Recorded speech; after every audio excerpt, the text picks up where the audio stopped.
दरिया ओ दरिया पानी तेरे डूंगे। ये आदिवासी है, यानी इंडिजिनस लोग या दरियाई सिंध पर बसने वाले हकीकी लोग माने जाते हैं। ये हैदराबाद से अटक तक दरियाई सिंध में कश्तियों में ही गुजर बसर करते थे, लेकिन अब बारिशों में कमी, डैम, बैराज और नहरों के बनने से इनसे इनका दरिया छिन गया है। इस टूटी फूटी कश्ती के लिए मोहम्मद असलम को अब दरिया में फिर से पानी आने का इंतजार है।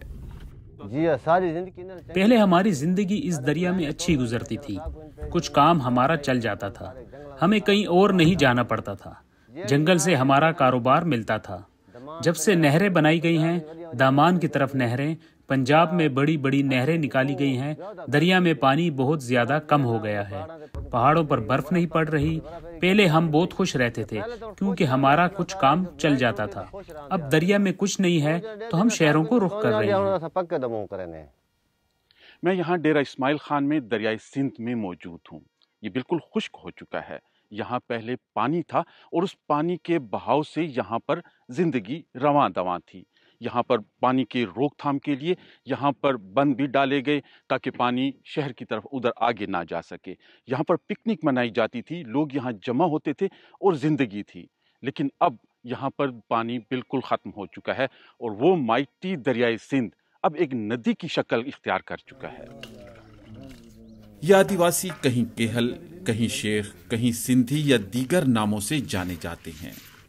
माइटी दरियाई सिंध के बासियों का ये दरिया अब पहले जैसा दरिया नहीं रहा, इसलिए मजबूर होकर अब ये खुश्की पर रह रहे हैं। इस कबीले के कुछ लोग मुश्किल से झाड़ियां जमा करके ये टोकरियां बनाते हैं। इसमें मेहनत ज्यादा और आमदन न होने के बराबर है। ये मुश्किल काम है, हाथ फट जाते हैं, तकलीफ का काम है। अब ये झाड़ियाँ मिलती नहीं हैं, लोगों ने फसलें काश्त कर ली हैं। अब ये 250 से 350 में बिक जाते हैं। पहले तो ये इससे भी सस्ते बिकते थे। इन आदिवासियों के अजदाद का गुजर बसर कश्तियों में होता था। दरिया से ये मछली का शिकार करके खुद ही खाते और बाजार में बेचते थे। वो खुद ही इसके मालिक थे।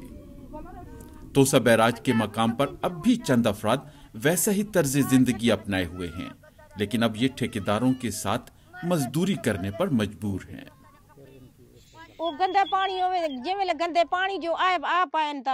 इस दरिया में गंदा पानी डाला जा रहा है, इससे मछली का साइज बढ़ता नहीं है। मछली की तादाद भी दरिया में कम होती जा रही है। गंदे पानी की वजह से मछली भी किसी काम की नहीं होती। पहले तो यहाँ ट्रक आते थे, मछली का शिकार अच्छा होता था। कश्तियाँ मछली से भरी होती थी और ट्रकों में डालकर ले जाते थे। सिंधु बचाओ तरला के नाम से कायम एक तंजीम के मुताबिक इन अफराद की तादाद चश्मा बैराज से लेकर तोसा बैराज तक कोई 250 किलोमीटर इलाके में तकरीबन 40,000 तक है। इनकी जिंदगी या फलाह पर ज्यादा काम नहीं किया गया। खुश्क होते दरिया से जहां इनकी रिवायती जिंदगी को खतरा है, वहीं मौसमी तब्दीली से दरिया के करीब आबादी भी मुतासर हो रही है। ये एक हादसा हो रहा है, ये एक हादसा है दरिया के साथ, लोगों के साथ। उनको हमने उनका पूरे का पूरा एक अमीर और रजी कजी और हस्ती बस्ती एक वादी है जिसमें वो बेचारे हमें अब नजर नहीं आते। दरिया ओ दरिया पानी तेरे डूंगे तू सदा प्यू माय सा तेरे पूंगे तू सदा प्यू माय। दरिया को पाक करने, इसकी हिफाजत और इसमें पानी की रवानी के लिए कुछ अरसे से मकामी तंजीमें हर साल दरिया में फूलों की पत्तियां डालकर इस उम्मीद पर अलामती एहतजाज कर रही हैं कि इस दरिया में फिर से साफ शफाफ पानी आएगा और जिंदगी फिर रवां दवां हो सकेगी। दरिया ओ दरिया पानी